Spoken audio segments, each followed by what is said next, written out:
Konferensi pers Trump ricuh.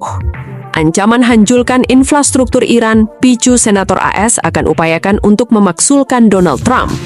PBB dan NATO juga kecam keras. Ini sudah kejahatan negara. Thank you very much, everybody. Thank you.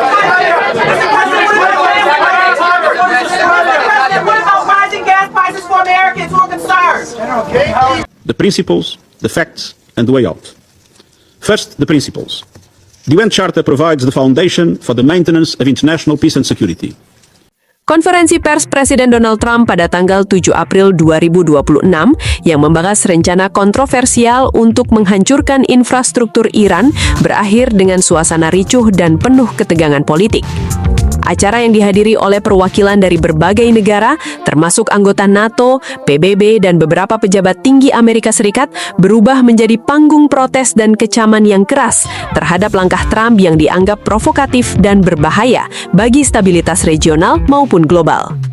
Dalam konferensi tersebut, Trump dengan tegas mengumumkan rencananya untuk menargetkan sejumlah fasilitas vital di Iran, seperti pembangkit listrik, jembatan, serta fasilitas penyulingan air, jika Teheran tidak segera menandatangani kesepakatan damai atau membuka akses Selat Hormuz yang strategis.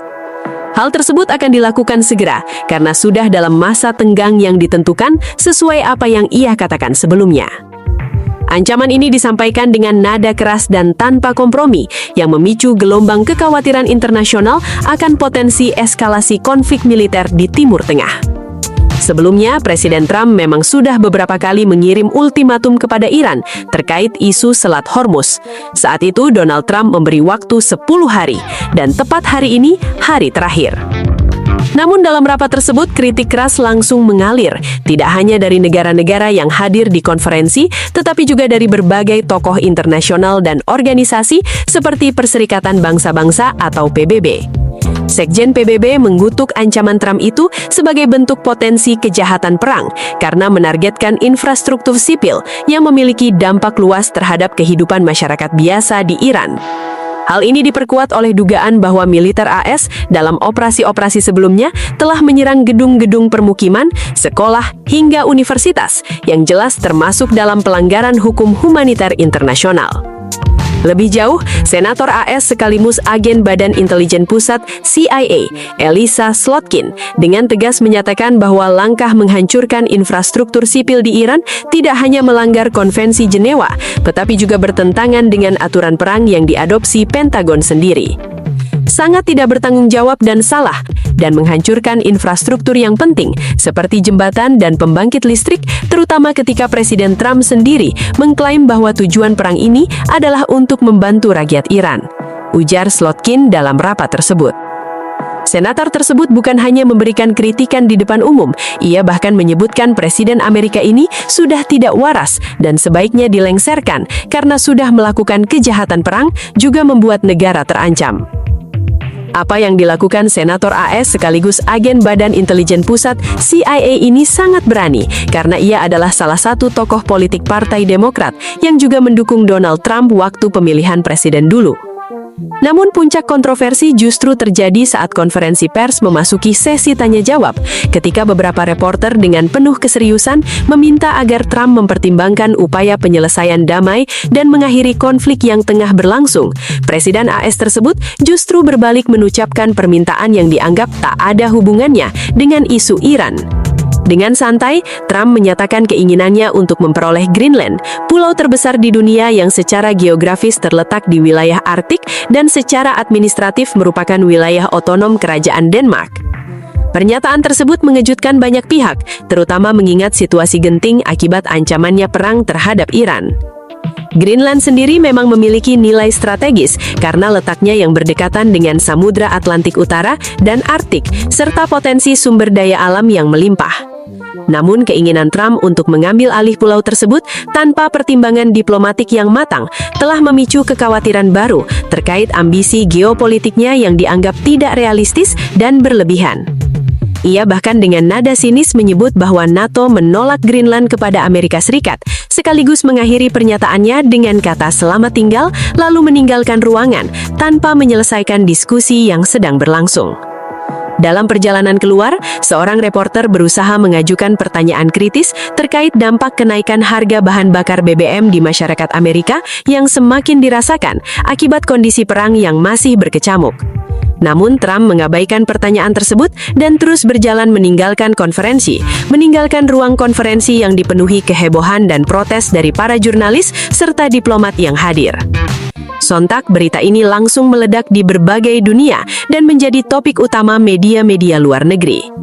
Situasi yang terjadi dalam konferensi pers tersebut menunjukkan tingkat ketegangan politik yang sangat tinggi, baik di dalam negeri Amerika Serikat maupun dalam hubungan internasional. Ancaman terhadap infrastruktur sipil Iran memang berpotensi melanggar hukum humaniter internasional, khususnya prinsip perlindungan terhadap warga sipil dalam konflik bersenjata. Dan desakan untuk melengsarkan Presiden Donald Trump ini pun mendapat dukungan dari berbagai kalangan di dunia. Langit Israel Utara tanpa perlindungan. Warga mengungsi saat rudal Iran jatuh tanpa pencegat lagi. Gelombang ketegangan yang semakin meningkat di kawasan Timur Tengah dilaporkan mulai memberikan dampak langsung terhadap kehidupan masyarakat sipil, khususnya di wilayah utara Israel. Dalam beberapa hari terakhir, berbagai laporan menyebutkan adanya perpindahan warga secara bertahap dari sejumlah kota dan permukiman yang berada dekat dengan titik-titik rawan serangan. Situasi ini berkembang seiring dengan meningkatnya intensitas serangan rudal yang diklaim berasal dari Iran, yang terus menargetkan berbagai lokasi strategis di wilayah tersebut. Fenomena perpindahan warga ini tidak terjadi secara tiba-tiba, melainkan melalui proses yang dipicu oleh akumulasi rasa takut, tekanan psikologis, serta kekhawatiran akan keselamatan diri dan keluarga.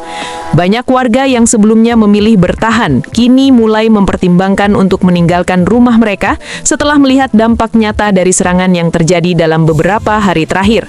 Beberapa di antaranya dilaporkan mengungsi ke wilayah yang dianggap lebih aman, sementara lainnya memilih untuk tinggal bersama kerabat atau mencari perlindungan di fasilitas darurat yang disediakan pemerintah. Di tengah situasi tersebut, pernyataan dari pihak militer Iran turut memperkeruh suasana. Seorang pejabat tinggi yang dikaitkan dengan Islamic Revolutionary Guard Corps atau IRGC menyampaikan bahwa perpindahan warga dari wilayah utara Israel merupakan indikasi melemahnya posisi pertahanan lawan. Pernyataan ini disampaikan melalui media sosial dan dengan cepat menyebar luas, memicu berbagai reaksi dari pengamat maupun masyarakat internasional. Menurut pejabat tersebut, keputusan warga untuk meninggalkan wilayah utara tidak hanya mencerminkan kekhawatiran terhadap keselamatan, tetapi juga menunjukkan adanya perubahan dalam keseimbangan kekuatan di lapangan. Ia menilai bahwa tekanan militer yang diberikan oleh Iran telah mencapai titik di mana dampaknya tidak hanya dirasakan oleh sektor militer, tetapi juga oleh masyarakat sipil. Lebih lanjut, ia menguraikan bahwa dalam rentang waktu 24 jam terakhir, sejumlah fasilitas penting di kawasan utara Israel mengalami kerusakan signifikan. Infrastruktur yang disebut mencakup instalasi energi, pelabuhan, jalur transportasi, serta fasilitas industri yang berperan penting dalam menopang aktivitas ekonomi. Klaim tersebut menegaskan bahwa serangan yang dilakukan tidak hanya bersifat simbolis, tetapi juga memiliki tujuan strategis yang jelas. Di sisi lain, laporan dari berbagai sumber menyebutkan bahwa sistem pertahanan udara Israel yang selama ini dikenal canggih menghadapi tantangan besar dalam menghadapi gelombang serangan yang terus berlangsung. Sistem tersebut sebelumnya dianggap sebagai salah satu yang paling efektif di dunia dalam mendeteksi dan mencegat ancaman udara. Namun dalam situasi terbaru, muncul laporan bahwa sejumlah rudal berhasil menembus pertahanan dan mencapai targetnya.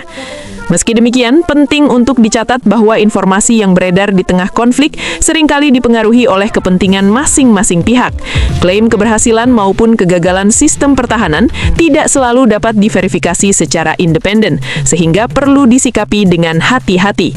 Dalam konteks war modern, informasi menjadi bagian dari strategi yang tidak kalah penting dibandingkan kekuatan militer itu sendiri.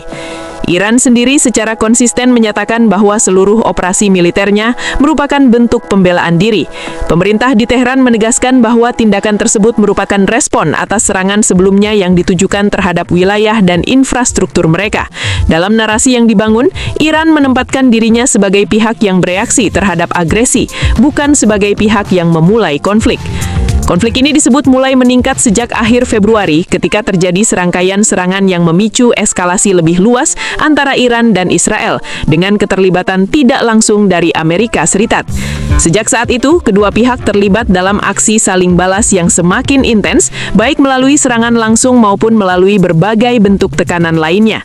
Dalam beberapa pekan terakhir, Iran dilaporkan telah meluncurkan puluhan gelombang serangan yang menargetkan berbagai aset strategis. Operasi tersebut disebut memiliki sandi khusus dan dirancang untuk memberikan dampak maksimal terhadap infrastruktur yang dianggap penting oleh lawan. Intensitas serangan yang tinggi menunjukkan bahwa konflik ini telah memasuki fase yang lebih serius dan berpotensi berkepanjangan. Dampak dari konflik ini tidak hanya dirasakan oleh pihak yang terlibat langsung, tetapi juga oleh masyarakat sipil di kedua belah pihak. Di Israel, warga di wilayah utara menghadapi ancaman langsung dari serangan rudal, sementara di Iran, masyarakat juga merasakan dampak dari serangan terhadap infrastruktur vital. Kondisi ini menciptakan situasi kemanusiaan yang semakin kompleks dan membutuhkan perhatian serius dari komunitas internasional. Selain itu, ketidakpastian yang terus berlangsung turut mempengaruhi kondisi psikologis masyarakat. Rasa cemas, ketakutan, dan tekanan mental menjadi bagian dari kehidupan sehari-hari di wilayah yang terdampak konflik. Banyak keluarga yang harus membuat keputusan sulit terkait keselamatan mereka, termasuk apakah harus tetap bertahan atau meninggalkan tempat tinggal mereka. Di tingkat internasional, berbagai negara dan organisasi mulai menyerukan pentingnya deeskalasi. Seruan untuk menahan diri dan membuka jalur dialog terus disampaikan. Namun hingga saat ini, belum terlihat adanya langkah konkret yang mengarah pada penyelesaian konflik secara damai. Kepentingan politik, militer, dan strategis yang saling bertabrakan membuat upaya diplomasi menjadi semakin rumit. Di samping itu, media dan platform digital memainkan peran besar dalam membentuk persepsi publik terhadap konflik ini. Informasi yang beredar tidak hanya berasal dari sumber resmi, tetapi juga dari berbagai pihak yang memiliki kepentingan tertentu. Ini membuat masyarakat harus lebih selektif dalam menyaring informasi agar tidak terjebak dalam narasi yang menyesatkan. Perkembangan situasi di lapangan juga menunjukkan bahwa konflik ini berpotensi meluas jika tidak segera dikendalikan. Keterlibatan pihak-pihak lain, baik secara langsung maupun tidak langsung, dapat memperumit dinamika yang sudah ada. Risiko terhadap stabilitas regional pun semakin meningkat, terutama jika eskalasi terus berlanjut tanpa adanya upaya serius untuk meredakannya. Bagi masyarakat sipil, harapan terbesar adalah terciptanya kondisi yang lebih aman dan stabil. Namun dengan situasi yang masih sangat dinamis, harapan tersebut tampaknya masih sulit untuk diwujudkan dalam waktu dekat. Banyak yang hanya bisa bertahan dan menunggu perkembangan selanjutnya, sambil berharap bahwa konflik ini tidak akan semakin memburuk. Dalam konteks yang lebih luas, konflik ini menjadi pengingat akan kompleksitas hubungan internasional di kawasan Timur Tengah. Sejarah panjang konflik, kepentingan geopolitik, serta perbedaan ideologi menjadi faktor yang saling terkait dan sulit dipisahkan. Tanpa pendekatan yang komprehensif dan berkelanjutan, upaya untuk mencapai perdamaian akan terus menghadapi tantangan besar. Situasi di wilayah utara Israel yang ditandai dengan perpindahan warga hanyalah salah satu manifestasi dari dampak konflik yang lebih luas. Di balik angka dan laporan, terdapat kehidupan manusia yang terdampak secara langsung oleh keputusan politik dan militer. Oleh karena itu, penting bagi semua pihak untuk mempertimbangkan aspek kemanusiaan dalam setiap langkah yang diambil. Kedepan, dunia akan terus memantau perkembangan konflik ini dengan penuh perhatian. Setiap perubahan di lapangan dapat membawa konsekuensi besar, tidak hanya bagi kawasan tersebut, tetapi juga bagi stabilitas global. Dalam kondisi seperti ini, peran diplomasi, komunikasi, dan kerjasama internasional menjadi semakin penting untuk mencegah terjadinya eskalasi yang lebih besar. Dengan berbagai dinamika yang terjadi, satu hal yang pasti adalah bahwa konflik ini telah memasuki fase yang sangat sensitif. Tanpa adanya upaya nyata untuk menurunkan tensi, risiko terhadap keamanan dan stabilitas akan terus meningkat. Dan di tengah semua itu, masyarakat sipil tetap menjadi pihak yang paling rentan dan paling terdampak.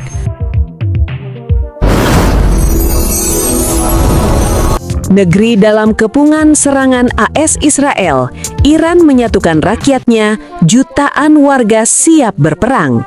Di sisi lain, di bawah bayang ultimatum keras Donald Trump, Iran bersikukuh tolak gencatan senjata dan siap hadapi ancaman penghancuran infrastruktur nasional. Teheran, Ketegangan geopolitik di kawasan Timur Tengah kembali memasuki fase yang semakin intens ketika Iran menghadapi rangkaian serangan udara yang diklaim dilakukan oleh Israel. Dalam beberapa hari terakhir, sejumlah titik strategis di ibu kota Teheran dilaporkan menjadi sasaran, termasuk fasilitas transportasi udara dan instalasi militer yang memiliki nilai penting dalam struktur pertahanan nasional. Situasi ini tidak hanya meningkatkan kekhawatiran akan eskalasi konflik berskala luas, tetapi juga memicu respon besar-besaran dari dalam negeri Iran. Serangan udara yang terjadi disebut-sebut menargetkan 3 bandara utama di wilayah utara Teheran, yakni Bandara Bahram, Bandara Mehrabad, dan Bandara Asmayesh. Ketiga lokasi tersebut memiliki peran signifikan, baik dalam aktivitas penerbangan sipil maupun dalam mendukung operasional militer Iran. Selain landasan dan infrastruktur bandara, serangan juga dilaporkan menyasar berbagai aset udara, termasuk pesawat tempur, helikopter, serta fasilitas logistik yang berada di bawah kendali militer Iran, khususnya unit yang terafiliasi dengan Korps Garda Revolusi. Menurut berbagai sumber, intensitas serangan ini menunjukkan adanya perubahan strategi yang lebih agresif dalam dinamika konflik regional. Hal ini menimbulkan tekanan besar terhadap sistem pertahanan Iran, sekaligus meningkatkan kewaspadaan di berbagai sektor, termasuk keamanan sipil, transportasi, dan komunikasi. Dampaknya tidak hanya dirasakan oleh institusi militer, tetapi juga oleh masyarakat luas yang kini hidup dalam situasi penuh ketidakpastian. Menanggapi kondisi tersebut, pemerintah Iran mengambil langkah yang tidak biasa dengan menginisiasi mobilisasi nasional dalam skala besar. Program tersebut dikemas dalam sebuah kampanye yang dikenal dengan nama Jan Fada, sebuah istilah yang secara harfiah dapat diartikan sebagai pengorbanan jiwa. Kampanye ini bertujuan untuk menghimpun partisipasi masyarakat sipil dalam menghadapi potensi ancaman eksternal yang dianggap semakin nyata. Dalam waktu relatif singkat, program tersebut mendapat respon yang sangat besar dari masyarakat. Hingga awal April 2026, laporan menunjukkan bahwa jumlah pendaftar telah mencapai kisaran 13 hingga 14 juta orang. Angka ini mencerminkan tingkat mobilisasi sosial yang luar biasa, di mana warga dari berbagai latar belakang, mulai dari pemuda, pekerja, hingga kelompok profesional, menyatakan kesiapan mereka untuk terlibat dalam upaya pertahanan negara. Fenomena ini menunjukkan adanya dinamika sosial yang kuat di dalam negeri Iran, di mana rasa solidaritas nasional dan dorongan untuk mempertahankan kedaulatan menjadi faktor utama yang mendorong partisipasi publik. Banyak dari para relawan tersebut menyatakan bahwa keputusan mereka bukan semata-mata didasarkan pada faktor ideologis, tetapi juga pada keinginan untuk melindungi keluarga, komunitas, dan stabilitas negara secara keseluruhan. Di sisi lain, pengamat internasional menilai bahwa mobilisasi dalam jumlah besar seperti ini dapat membawa konsekuensi yang kompleks. Selain meningkatkan kapasitas pertahanan dalam jangka pendek, langkah tersebut juga berpotensi memperpanjang konflik jika tidak diimbangi dengan upaya diplomasi yang efektif. Dalam konteks ini, peran komunitas internasional menjadi semakin penting untuk mendorong deeskalasi dan membuka ruang dialog antara pihak-pihak yang terlibat. Situasi di Teheran sendiri dilaporkan berada dalam kondisi siaga tinggi. Aktivitas masyarakat mengalami penyesuaian dengan peningkatan pengamanan di berbagai titik strategis serta pembatasan tertentu di area publik. Meskipun demikian, kehidupan sehari-hari masih berjalan meski dibayangi oleh kekhawatiran akan kemungkinan serangan lanjutan. Sementara itu, perkembangan ini juga memicu perhatian global, mengingat potensi dampaknya terhadap stabilitas kawasan dan ekonomi dunia. Timur Tengah merupakan wilayah yang memiliki peran penting dalam distribusi energi global, sehingga setiap eskalasi konflik di kawasan ini berpotensi mempengaruhi pasar internasional, termasuk harga minyak dan jalur tradagang strategis. Dalam jangka panjang, situasi ini menyoroti pentingnya pendekatan yang seimbang antara kekuatan militer dan diplomasi. Mobilisasi besar-besaran yang dilakukan Iran menunjukkan kesiapan untuk menghadapi berbagai kemungkinan, namun pada saat yang sama juga menegaskan urgensi untuk mencari solusi damai yang dapat mencegah kerugian lebih besar baik dari segi kemanusiaan maupun ekonomi. Di sisi lain, di bawah bayang ultimatum keras Donald Trump, Iran bersikukuh tolak gencatan senjata dan siap hadapi ancaman penghancuran infrastruktur nasional. Ketegangan geopolitik di kawasan Timur Tengah kembali memasuki fase yang semakin mengkhawatirkan setelah pemerintah Iran secara tegas menolak usulan gencatan senjata sementara yang diajukan selama 45 hari. Alih-alih menerima jeda konflik yang bersifat sementara, Teheran menegaskan bahwa satu-satunya solusi yang dapat diterima adalah penghentian perang secara permanen.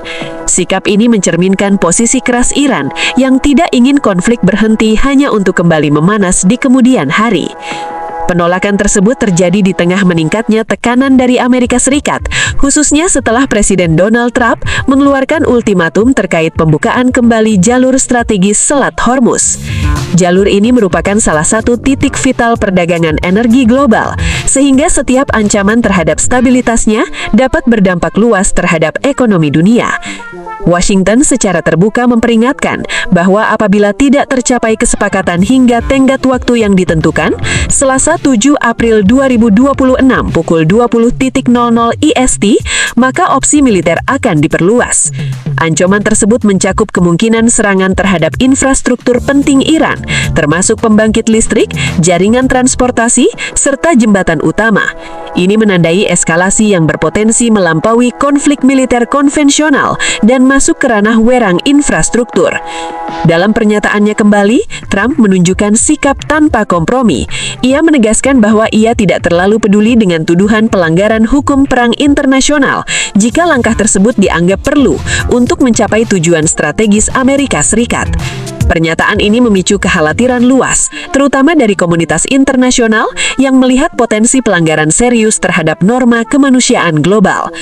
Menanggapi situasi tersebut, Sekretaris Jenderal Perserikatan Bangsa-Bangsa, Antonio Guterres, melalui juru bicaranya, mengingatkan bahwa serangan terhadap fasilitas sipil merupakan pelanggaran hukum internasional. Ia menekankan bahwa infrastruktur seperti pembangkit listrik, jembatan, dan fasilitas umum lainnya tidak boleh menjadi target dalam konflik bersenjata karena dampaknya langsung terhadap kehidupan warga sipil. Di lapangan, eskalasi konflik terus berlanjut. Pada Selasa pagi, Israel dilaporkan melancarkan serangan udara lanjutan ke sejumlah wilayah strategis di Iran. Serangan ini menyasar beberapa lokasi penting, termasuk ibu kota Teheran dan kota Qom yang dikenal sebagai pusat pendidikan dan spiritual Syiah. Serangan tersebut tidak hanya menimbulkan kerusakan fisik, tetapi juga meningkatkan ketegangan psikologis di kalangan masyarakat sipil. Sebagai balasan, Iran melancarkan serangan rudal ke wilayah Israel dan beberapa negara di kawasan Teluk Arab. Serangan balasan ini memperlihatkan bahwa konflik telah berkembang menjadi konfrontasi regional yang melibatkan lebih dari dua negara. Media pemerintah Iran mengkonfirmasi adanya serangan yang menghantam beberapa titik penting, meskipun rincian lengkapnya belum dipublikasikan secara menyeluruh. Wilayah sekitar Parchin, yang selama ini sering dikaitkan dengan program pengembangan misil balistik Iran, dilaporkan turut menjadi sasaran. Selain itu, beberapa area di bagian selatan Teheran juga mengalami dampak serangan. Bandara Internasional Khorramabad juga dilaporkan menjadi target dalam rangkaian serangan tersebut. Rekaman video yang beredar luas di media sosial memperlihatkan objek yang diduga sebagai misil kerusak menghantam lokasi tertentu, memperkuat indikasi bahwa serangan dilakukan dengan teknologi militer canggih.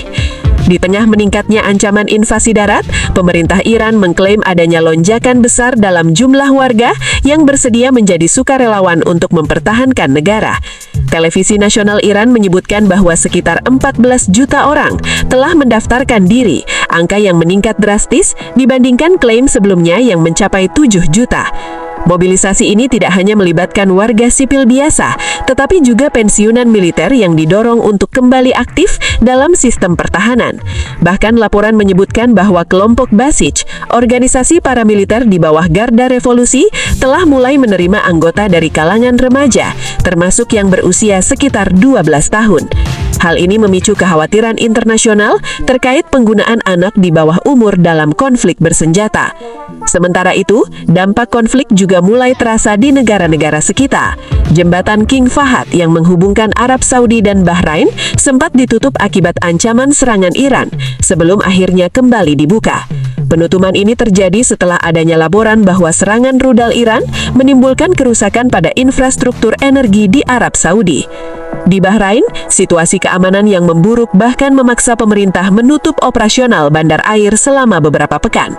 Langkah ini diambil sebagai tindakan pencegahan terhadap potensi ancaman serangan lanjutan. Efek domino dari konflik ini juga mulai menjalar ke Eropa. Di Prancis, distribusi bahan bakar mengalami gangguan yang signifikan. Dilaporkan bahwa hampir 18% stasiun pengisian bahan bakar mengalami kekurangan pasokan untuk setidaknya satu jenis bahan bakar.